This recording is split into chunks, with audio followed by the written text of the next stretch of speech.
Good morning students. आज हम discuss करेंगे methods of preparation of ketones. इसके अंदर जो पहला मेथड है वो है एसाइल क्लोराइड से कीटोन बनाना। तो ये है एसाइल क्लोराइड, जिसको एसिटाइल क्लोराइड भी कह सकते हैं। इसके साथ आपने क्या मिक्स करना है? इसके साथ मिक्स करना आपने डाइमिथाइल कैडमियम। डाइमिथाइल, मिथाइल यानी कि CH3। ये है आपके पास डाइमिथाइल कैडमियम। ठीक है। अब यहां पे आपने देखना है कि CH3 कितनी बार है, 2 बार ही है ना। तो आप इस वाले को ना 2 बार ही लिख लो। 2 बार ही कैसे? या तो यहां पे 2 करके लिख लो, या फिर इसको अलग अलग करके लिख लो समझने के लिए केवल। CH3 COOCl, इसको मैंने 2 बार ही लिख दिया। अब देखो यहां पे कैडमियम है, तो यहां से कैडमियम जो है ना इन 2 Cl के साथ बाहर निकल जाएगा, CdCl2। और इस Cl की जगह ये CH3 लग जाएगा, इस Cl की जगह ये CH3 लग जाएगा। और ये सारी रिएक्शन जो है ड्राई ईथर की प्रेजेंस में होगा। तो आपका जो प्रोडक्ट बना है वो क्या बना है? CH3 COO, और इसकी जगह पे आएगा CH3। ये जो प्रोडक्ट बनेगा वो 2 बार ही बनेगा, CH3CO और CH3। तो इसको मैं ऐसे लिख देता हूं 2 टाइम्स। प्लस में क्या बाहर निकलेगा? CdCl2। CdCl2। तो ये हमारा मेन प्रोडक्ट, ठीक है। और इसको मैं क्या बोलूंगा? प्रोपेनॉन। प्रोपेनॉन। तो यही तो कीटोन है हमारे पास। अगला एग्जांपल अगर आप करना चाहते हो तो कर सकते हो। इस CH3 की जगह आप एरोमेटिक लेके देख लो। ये दूसरा एग्जांपल है इसका। ये एरोमेटिक ले लिया, बाकी portion as it is COOCl। Plus में कैडमियम, डाइमिथाइल कैडमियम। ये डाइमिथाइल कैडमियम हो गया।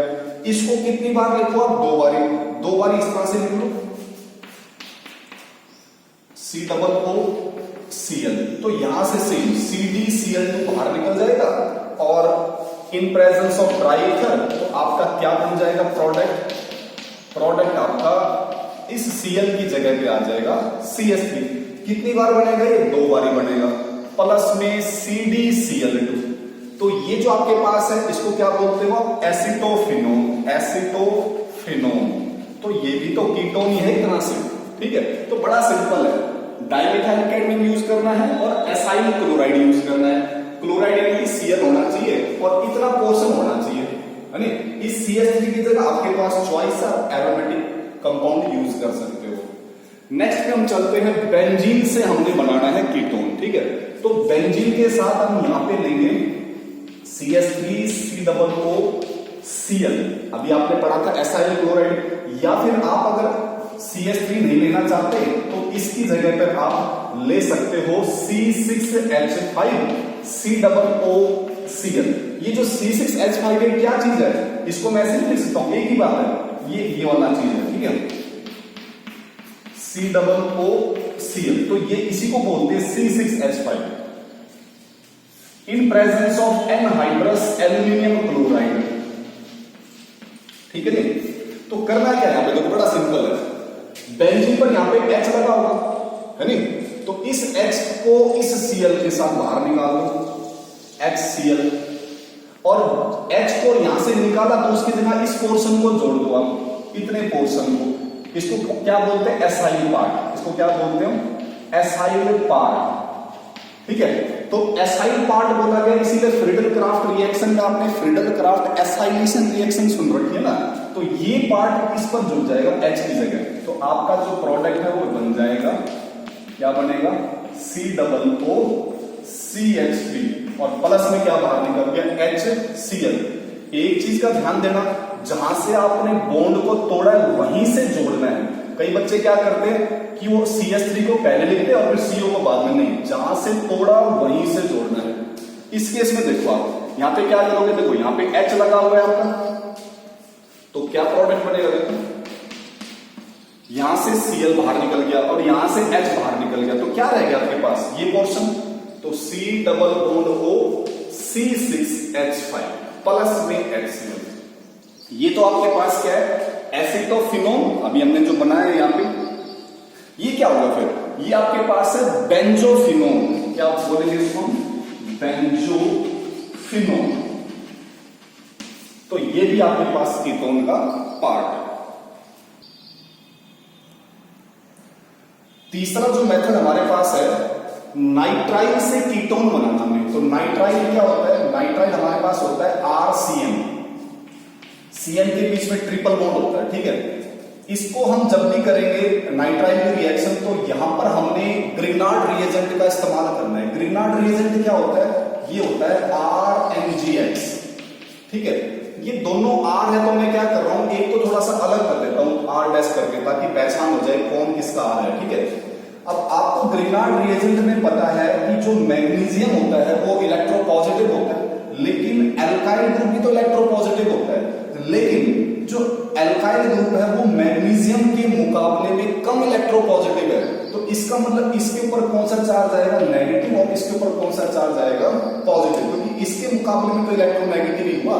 हालांकि R एल्काइल ग्रुप इलेक्ट्रोपॉजिटिव होता है, लेकिन इसके मुकाबले में क्या है? इलेक्ट्रोनेगेटिव है। तो यहां पे क्या करेगा, ये जो नेगेटिव पार्ट है ये अटैक करेगा इस कार्बन पर, ठीक है। अटैक करने का इससे जुड़ेगा, तो इसका एक बॉन्ड जो है ना नाइट्रोजन पर शिफ्ट हो जाएगा। अब नाइट्रोजन पे जैसे बॉन्ड शिफ्ट हुआ, तो यहाँ पे नाइट्रोजन पर इलेक्ट्रॉन की डेंसिटी बढ़ गई, तो इलेक्ट्रॉन यानी कि नेगेटिव चार्ज, उसके साथ कौन जुड़ेगा? ये पॉजिटिव पार्ट MgX। तो क्या बढ़ेगा आपके पास? देखो R डैश C, इस C पर जुड़ गया ये R ग्रिग्नार्ड रिएजेंट का, ये डबल बॉन्ड हो गया, और N यहाँ पे है ही, और N के साथ कौन जुड़ गया? ये MgX, ये जुड़ गया MgX। X यहाँ पे क्या है? हैलाइड, ठीक है। अब अगला स्टेप क्या होगा आपका? अगला स्टेप होगा आपका हाइड्रोलिसिस करना। आपने हाइड्रोलिसिस यानी कि वाटर के साथ रिएक्शन H2O के साथ। तो जब हाइड्रोलिसिस करोगे तो आपके पास प्रोडक्ट बनेगा R dash C double bond O और R, यानी कि कीटोन बनेगा। प्लस में यहां पे एमोनिया बनेगा, और प्लस में MgOH बाहर निकलेगा। अब हमने इसको सीखना है कि ये बना कैसे, ठीक है। इसको हम मैकेनिज्म से सीखते हैं। तो मैकेनिज्म में यहां पे करवा रहा हूं आपको। मैकेनिज्म हालांकि एग्जाम पॉइंट ऑफ व्यू से जरूरत नहीं है, लेकिन समझने के लिए हम इसको पढ़ रहे हैं, ठीक है। तो पहला स्टेप आपका यहां से लेकर यहां तक ये सेम रहेगा मैकेनिज्म में। तो मैं क्या कर रहा हूं, यहां से आगे लिख रहा हूं, ठीक है। इसके बाद आपने पहला स्टेप यहां से लेकर यहां तक एज इट इज लिखना है, इसके बाद लिख रहा हूं मैं, ठीक है। तो मेरे पास है R dash C double bond N, इसी को एज इट इज लिख रहा हूं मैं, RMgX। अब नाइट्रोजन के पास लोन पेयर दिखाना चाहो दिखा सकते हो आप, ठीक है। नहीं, अब पहला स्टेप क्या होगा? देखो पहला स्टेप क्या कर रहे थे यहाँ पे, इसके बाद हाइड्रोलिसिस कर रहे थे, हाइड्रोलिसिस। तो हाइड्रोलिसिस कैसे करना? देखो मैं इस बॉन्ड को तोड़ना है, इस तरह से तोड़ना है कि H इसको मिले और OH इसको मिले। यहां से H इसको मिले और OH इसको मिले, तो क्या बढ़ेगा हमारा? R डैश C, इस पर R लगा दिया। यहां पे क्या है? डबल बॉन्ड N, और N के साथ क्या जुड़ गया आपका? H, ये H दिखा दो ऐसे करके। और नाइट्रोजन के पास क्या है? Lone pair. प्लस में MgOH, MgOH। तो देखो MgOH आपको मिल गया। अब यहां से आगे रिएक्शन करना है, इसको मैं दोबारा लिख रहा हूं यहां पे, R dash C R double bond N dot, दो डॉट यहां पे यानी कि 2 इलेक्ट्रॉन। अब अगली रिएक्शन मैं कर रहा हूं इसकी HOH के साथ फिर से, ठीक है। यहां से क्या होगा? नाइट्रोजन के पास जो लोन पेयर है वो इसकी मदद से इस प्रोटॉन को खींच लेगा, H प्लस को। तो जैसे ही प्रोटॉन को खींचेगा तो ये बनेगा RCR डबल बॉन्ड N, इस पर एक H पहले से था, एक और H जुड़ गया, तो इस पर कौन सा चार्ज आ जाएगा? प्लस चार्ज, क्योंकि नाइट्रोजन के 4 बॉन्ड हो गए, और वैसे भी नाइट्रोजन ने 2 इलेक्ट्रॉन बॉन्ड बनाने में दिए हैं, जो इलेक्ट्रॉन को देता है इस पर प्लस चार्ज आता है। अब यहाँ पे आपका OH रह गया फ्री, इसका इस्तेमाल हम नेक्स्ट स्टेप में करेंगे, ठीक है। अब यहाँ पे नाइट्रोजन पे कौन सा चार्ज आ गया? प्लस। तो ये अपना प्लस कैसे खत्म करेगा? यहां से बॉन्ड को खींच के, क्योंकि नाइट्रोजन कार्बन से ज्यादा इलेक्ट्रोनेगेटिव ना, ये इस पूरे बॉन्ड को खींचेगा, ठीक है। तो इसका प्लस खत्म हो जाएगा, और इस पर कौन सा चार्ज आ जाएगा? प्लस। क्यों आएगा? क्योंकि इसने एक तरह से इलेक्ट्रॉन दिए हैं नाइट्रोजन को, ठीक है।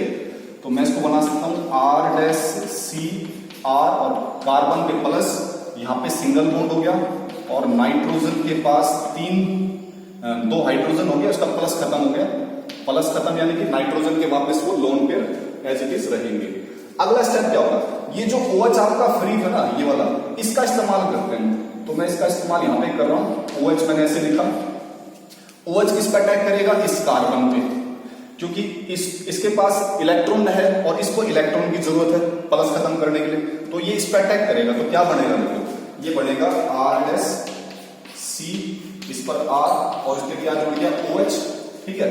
बाकी चीजें एज इट इज, नाइट्रोजन के पास 2 हाइड्रोजन है, ठीक है। अगला स्टेप देखो, ये नाइट्रोजन के पास जो लोन पेयर है ये क्या करेगा, इस H प्लस को यहां से खींच लेगा, ठीक है। क्योंकि जैसे ये बॉन्ड टूटेगा OH का, तो ऑक्सीजन ज्यादा इलेक्ट्रोनेगेटिव है, तो बॉन्ड को इलेक्ट्रॉन को खींच लेगा अपनी तरफ, तो यहां से H जो है प्लस के रूप में बाहर निकल जाएगा, उसको कौन खींच लेगा, N, और ऑक्सीजन के ऊपर क्या रह जाएगा, इलेक्ट्रॉन्स रह जाएंगे, यानी कि इलेक्ट्रॉन डेंसिटी रह जाएगी। तो ये कुछ इस तरह से दिखेगा आपको, R ऑक्सीजन के ऊपर नेगेटिव चार्ज, और यहां से NH एक और H आ गया इसके पास, तो इसलिए प्लस चार्ज है। देखो ध्यान से देखो, नाइट्रोजन ने इस H को जैसे खींचा तो तीसरा H आ गया ना इसके पास, और इसने क्योंकि 2 इलेक्ट्रॉन दिए हैं H के साथ बॉन्ड बनाने में, तो प्लस चार्ज आएगा, ठीक है।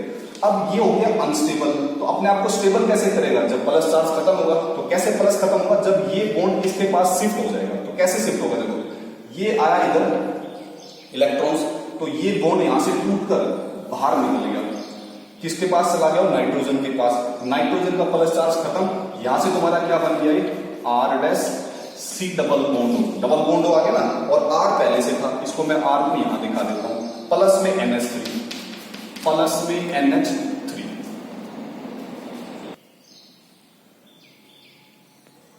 तो ये आपके पास जो है ना, यही तो कीटोन है जो आपको चाहिए था, प्लस में NH3, ये NH3 आपके पास, ठीक है। तो नेक्स्ट चलते हैं लास्ट, फिनाइल एस्टर से, यानी कि आपके पास कोई फिनाइल एस्टर का कंपाउंड है, जैसे ये फिनाइल एस्टर आपके पास,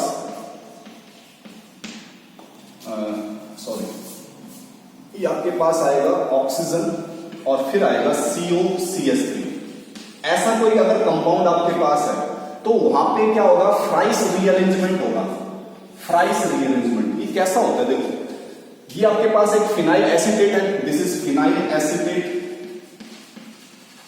इसको हम हीट करेंगे in presence of anhydrous aluminium chloride, ठीक है। इसको क्या करेंगे, हम हीट करेंगे और साथ के साथ इसके अंदर डालेंगे कार्बन डाइसल्फाइड, ठीक है नहीं, और इसको हमने क्या कर दिया, हीट कर दिया। तो इसके अंदर एक रीअरेंजमेंट आ जाएगा। वो रीअरेंजमेंट क्या होगा कि जो तुम्हारा एसाइल ग्रुप है, ये तुम्हारा एसाइल ग्रुप है, ये एसाइल ग्रुप इस फिनोलिक ऑक्सीजन से माइग्रेट हो जाएगा, यहां से चला जाएगा, कहां पे जाएगा, ऑर्थो पे और पैरा पोजीशन पर, क्लियर है। और जो यहां पर हाइड्रोजन लगे हैं ना इनके, वो H यहां पे चले जाएंगे, मतलब ये इधर आएगा और H इसका इधर चला जाएगा। और अगर मान लो ये जो तुम्हारा एसाइल ग्रुप है, अगर वो यहां आता है, तो यहां का H इस ऑक्सीजन पर चला जाएगा और आपका प्रोडक्ट बन जाएगा। तो क्या प्रोडक्ट बनेगा, देखो इसको मैं 2 बारी लिख देता हूं, क्योंकि 2 प्रोडक्ट बनेंगे इसमें, ऑर्थो पैरा। तो ये तो बन गया OH, इसका H यहां चला गया और इसका एसाइल ग्रुप यहां पे आ गया, COOCH3। सेम केस यहां पे, अगर ये वाला इधर आता तो इसका H इधर जाएगा, यानी कि OH, और यहां पे क्या आ जाएगा, COOCH3। तो ये आपके क्या बनेंगे, इसके अंदर प्रोडक्ट बनेंगे। इसका नाम बता सकते हो क्या होगा, देखो ये फर्स्ट, ये सेकंड। तो 2 पे क्या है, हाइड्रोक्सी, 2 पे क्या आपके पास हाइड्रोक्सी और एसिटोफिनोन बोलते हैं इसको, ठीक है। या इसको मैं ऐसे बोल सकता हूं, ऑर्थो हाइड्रोक्सी एसिटोफिनोन, और इसको मैं क्या बोलूंगा, इसके मुकाबले में ये कौन सी पोजीशन है, पैरा, या इसके मुकाबले में ये कौन सी पोजीशन है, पैरा। तो मैं इसके मुकाबले में इसको बोलूंगा पैरा हाइड्रोक्सी एसिटोफिनोन,